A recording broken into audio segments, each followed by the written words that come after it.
Aka, do'konlarga ham o'tamizmi? Nima ishkal chiqdimi? Yo'q, nega chiqadi? Samandorda pul yo'q ekan, nima qilamiz?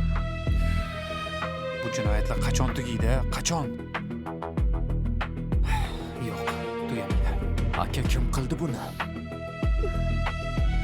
Aytmayaptilar. O'shalarni menga qo'yib bering. Ichak chavog'ini salla qilib olib kelaman. It.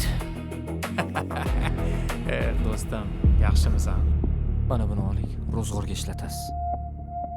Voy, yo'g'e shartmas edi. Otamni shu ahvolga solganlar. O'lib ket hammang. Chirib ket iloyim. Xotinimga tegma, mana meni o'ldir. Tegma, faqat unga iltimos, mana meni o'ldir. Menda bir fikr bor, boss. Gapirjan. Mashina o'g'irlasak nima deysizlar? Ko'rganingdek, ukam, biz ko'chamiz. Mana shu hududga to'liq biz qaraymiz. Demak, tirtiqni Sanjar bandi qilib, keyin bizga xabar bergan.